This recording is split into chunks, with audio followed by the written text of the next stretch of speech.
कभी सोचा है हमारे चारों तरफ कितने तरह के जानवर हैं? छोटे बड़े, रंग बिरंगे, अजीब अजीब से। लगता है जैसे कोई अंत ही नहीं है। तो सवाल यह है कि वैज्ञानिक इन लाखों प्रजातियों को समझते कैसे हैं? चलिए आज इसी विशाल पहेली को सुलझाते हैं। इसकी शुरुआत एक बड़े ही मजेदार सवाल से करते हैं। सोचिए, एक इतनी बड़ी व्हेल और एक नन्हे से मेंढक में आखिर ऐसा क्या कॉमन है जो उन्हें एक मामूली से कीड़े से बिल्कुल अलग कर देता है? इसका जवाब शायद जितना सोचा गया है उससे कहीं ज्यादा सरल है। तो चलिए इसमें सीधे उतरते हैं। ये तो हम सब जानते हैं कि हमारी पृथ्वी पर लाखों करोड़ों तरह के जीव जंतु बसते हैं और यही विविधता ही तो हमारे ग्रह को इतना खास और अद्भुत बनाती है। बिल्कुल, छोटे छोटे कीड़ों से लेकर समंदर की गहराई में रहने वाली विशाल मछलियों तक, ये सब इसी धरती पर हमारे साथ रहते हैं। पर इतने बड़े परिवार को वैज्ञानिक आखिर किस तरह से व्यवस्थित करते हैं? कोई तो तरीका होगा ना? असल में इसका जवाब एक बहुत ही सरल लेकिन बहुत ही गहरे विभाजन में छिपा है। वैज्ञानिकों ने एक ऐसी बुनियादी चीज पकड़ी जो पूरे जीव जगत को साफ साफ दो बड़े हिस्सों में बांट देती है। और वो विभाजन है ये। एक तरफ है कशेरुकी, यानी वो सभी जानवर जिनकी रीढ़ की हड्डी होती है, और दूसरी तरफ है अकशेरुकी, यानी वो जानवर जिनकी रीढ़ की हड्डी नहीं होती है।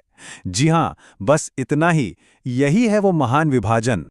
पूरी कहानी बस इसी एक चीज पर टिकी है, बैकबोन यानी रीढ़ की हड्डी। इसी एक अंतर ने धरती पर जीवन के विकास को दो बिल्कुल अलग अलग रास्तों पर भेज दिया।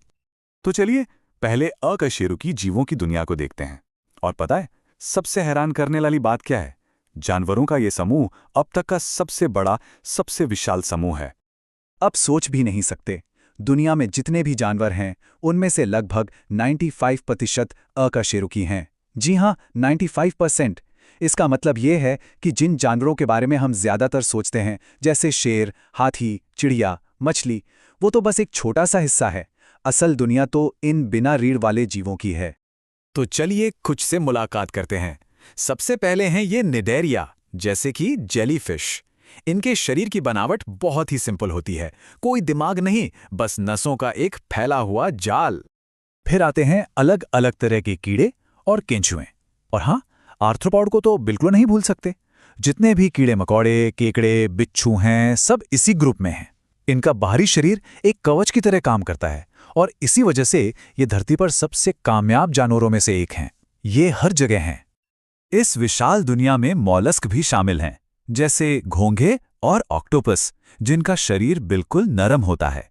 और ये देखिए, कांटेदार एकाइनोडर्म जैसे स्टारफिश। इनका 5 कोनों वाला डिजाइन इन्हें सबसे अलग बनाता है। मतलब वैरायटी की कोई कमी ही नहीं है। तो ये थी 95% दुनिया।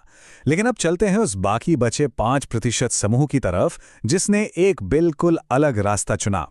ये समूह हमें ज्यादा जाना पहचाना लगेगा, आखिरकार हम इंसान भी तो इसी का हिस्सा हैं। ये है हमारी रीढ़ की हड्डी वाले ब्रिगेड। कशेरुकी जीवों को मोटे तौर पर 5 बड़े ग्रुप्स में बांटा गया है। पहला, पानी में रहने वाली मछलियां। दूसरा, पानी और जमीन दोनों पर रहने वाले उभयचर, जैसे मेंढक। तीसरा, जमीन पर रेंगने वाले सरीसृप, जैसे सांप। चौथा, आसमान में उड़ने वाले पक्षी। और पांचवां, हम यानी स्तनधारी, जो अपने बच्चों को दूध पिलाते हैं। तो इन सब में कॉमन क्या है? इन सभी के पास शरीर के अंदर एक ढांचा होता है, एक आंतरिक कंकाल। और इसी ढांचे का सबसे जरूरी हिस्सा है रीढ़ की हड्डी, जो न सिर्फ शरीर को सहारा देती है, बल्कि दिमाग से आने जाने वाले नाजुक संदेशों को भी सुरक्षित रखती है। इसी वजह से इनका शरीर ज्यादा बड़ा और जटिल बन पाया। तो ये सब जानना इतना जरूरी क्यों है? भाई, रीढ़ की हड्डी है या नहीं, इससे क्या फर्क पड़ता है?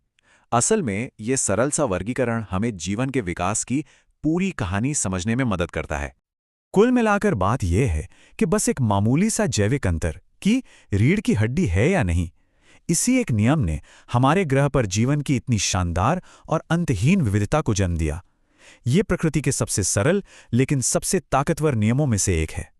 किसी ने क्या खूब कहा है कि वर्गीकरण को समझना जीवन की पूरी लाइब्रेरी का नक्शा हाथ में रखने जैसा है।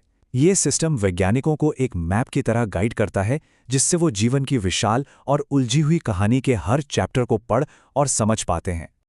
तो आखिर में एक सवाल, अगर एक इतना सरल सा नियम इतनी जबरदस्त विविधता पैदा कर सकता है, तो जरा सोचिए हमारे चारों ओर की दुनिया को और कौन-कौन से ऐसे ही सरल लेकिन बहुत शक्तिशाली नियम आकार दे रहे होंगे।